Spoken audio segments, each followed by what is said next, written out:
Welcome back to the Crochet Crowd as well as my friends at Yarnspirations.com. It is a knitting pattern today called the Waffle Texture Knit Blanket. You will be using a 9mm size US 13 circular knitting needle that has a total of 40 inches. This one is a smaller one because today is a tutorial, but this cording will be a lot longer so to hold all of the stitches. So we will be using 118 stitches along the whole thing, but just for demonstration purposes, I can just show you a little swatch and then you can continue the pattern throughout. If you would like to change the size of this blanket, it's in multiples of 4+2.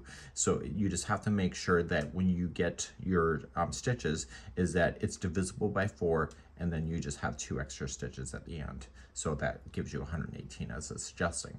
So this is going to be an easy one. There's an easy repeating of 6 rows once we get moving on this thing. And without further ado, we're going to get ourselves involved. I will be using Bernat Softee Chunky as a demonstration yarn, so it's not variegated, but this is using Bernat Forever Fleece in the color called Banana Pie. In the link of the video description, there will be a link to this, and I will also include tutorials on how to change the yarn throughout either a side or the middle of the project so that you don't waste any yarn today. So without further ado, let's begin. We have a beginner level workshop available for you, also beginning tutorials on that as well. So I'm just going to jump right into it today. We're going to create a slip knot, and we're going to put this onto the knitting needle itself. I'm going to start by just casting on. You do 118 if you'd like to do it, or if you'd like to do the multiples of 4+2. So just make sure that every time you have a multiple of 4, that's done, but then you have them added 2 at the end. So to do a cast on, you're just going to wrap the needle, the back side, and you were going to pull through, and I do a twist cast on, so then I just kind of just rotate it and put it on. Okay, so you just keep doing that throughout. So you go into here, wrap the back needle, pull through, and don't pull it off, just twist this and put on, just like that. Okay, so you'll do that for all 118 stitches or your multiples of 4. So there's a multiple of 4. So if I was saying that this is enough for me, then I could just add 2 more and I'd be done. So you just can stop at any size that you wish as long as it's multiples of 4+2. Okay, so you just keep adding on. So cast on all your stitches, and because you're using that extra big cording, just shift these down the cord to get it out of the way, and you will be going back and forth on your circulars. If you're new to knitting, the reason why we're using the circular knitting needles instead is that there's too many stitches to go onto the wooden sticks. So it just allows it to catch it onto the cord, and it prevents you from really swinging around on your needles as well to be in your way. So I prefer circulars even when it's not required, because it's just a smaller needle to be able to work with. So get your cast on done and meet me back here in just a moment. So back here on the pattern, what we're going to do is that we're going to do rows number 1 through 6. And then once you get that done, you do 1 through 6 until the blanket is 56 inches across. And then we're going to cast off, and I'll show you that as well. So I'm going to start now with the first row of doing knitting, and we'll begin to do that next. So let's begin. To begin this process, I now have a multiple of 4+2. So you see 4, 4, 4, and then an additional 2. So you can do any size you want to. So the first row, we're going to start and we're going to knit the first 2. So it says K2, that means knit 2. So you're just going to go in and just go onto the back side. You're going to wrap the needle and pull through, and you're going to slide that off. So to keep them relatively close to the edge of the needle without it going off, use your finger as a stopper. So you're going to knit the next one. So you're going to knit the first 2 in a row. That's what K2 means. I know, kitty. So now we're going to purl the next 2. To start the purl, we have to get this yarn in behind and go through like a football goalpost, where we just go through the front and rest. This time, we're going to then come on and we're going to purl. So when we put this needle in, we're not coming in like a knit. We're coming in from the front top, and this needle is on the front side. Wrap that needle. I find it's easier to purl, to be honest. Wrap it, push it back, and push off.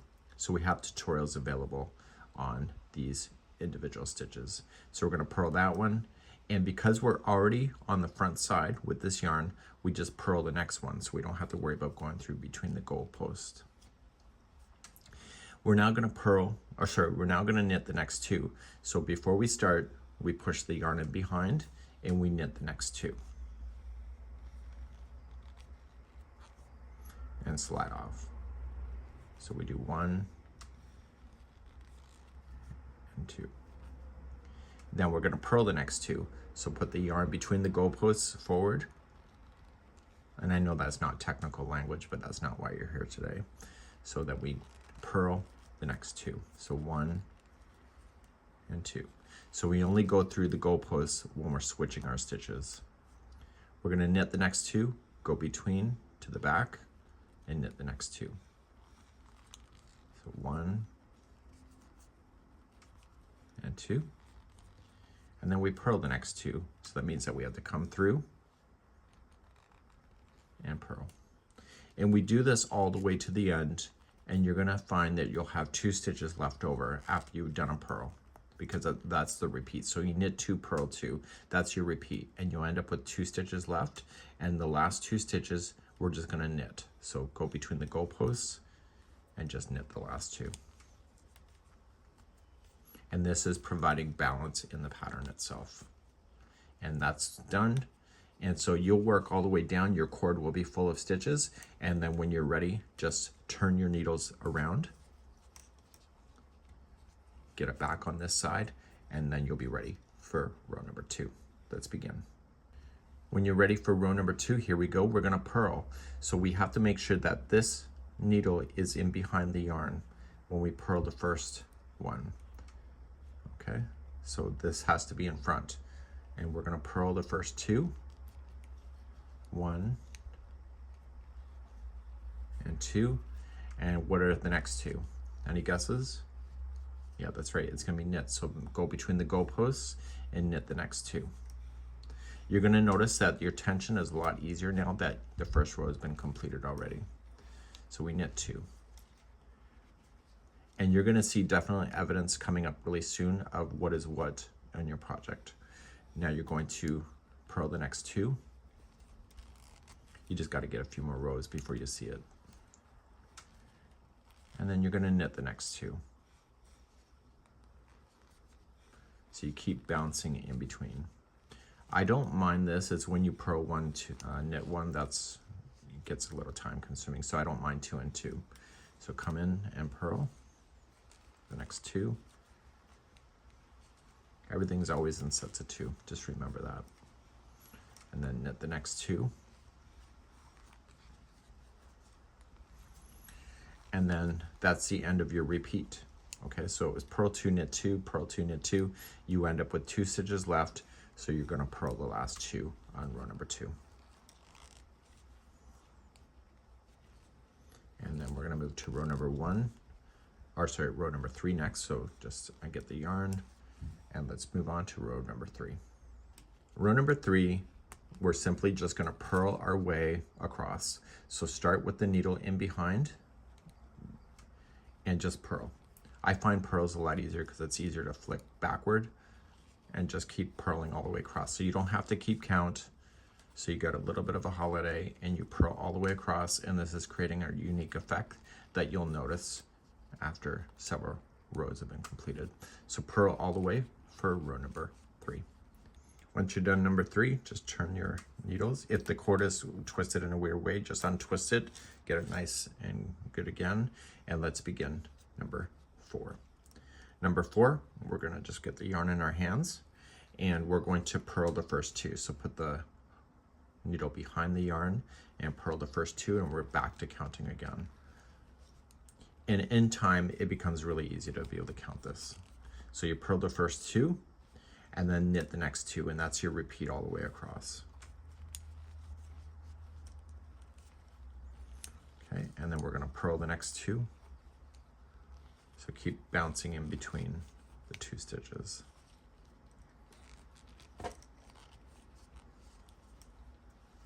We're gonna knit the next 2. I'm not that experienced in knitting, but these kind of simple stitches I'm capable of doing. So the repeat on row number 4 is purl 2, knit 2, and you end up with 2 stitches left over like you're supposed to. So then the final 2, we've just come out of the knit stitch, is just going to be a purl 2.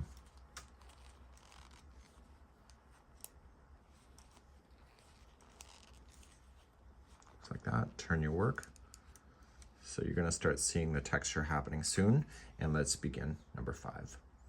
Number 5, we start immediately with knit 2. So you're just going in, so the yarn is in behind, and knit the first 2, and then what is the next 2? That's right, it's going to be a purl. So you purl the next 2. And then what's the next 2?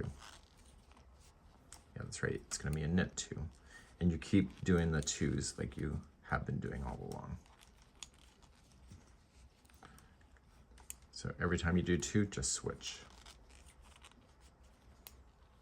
You're going to see evidence of it underneath soon.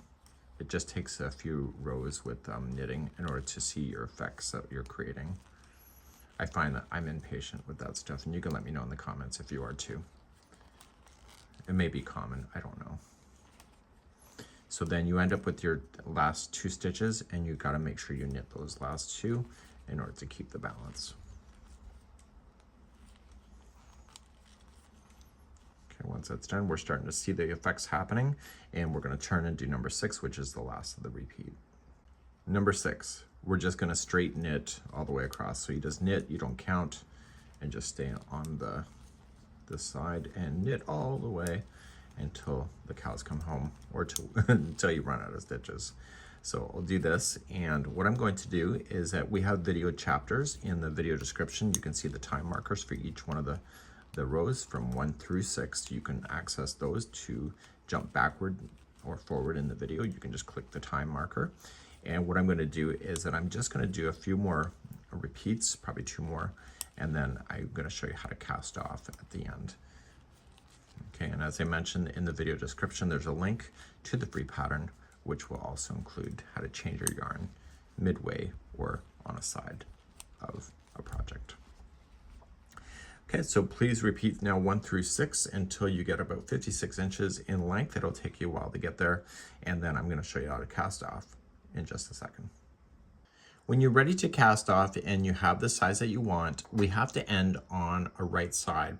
So currently we are at the end of number 6, which is a wrong side. So we have to end on a right side. So after row number 6 is done with just straight knitting, you have to do row number 1 just one more time. And this will make us consistent, and then it will be easier to cast off as well. So let's begin to do that. So let's go and do row number 1 again.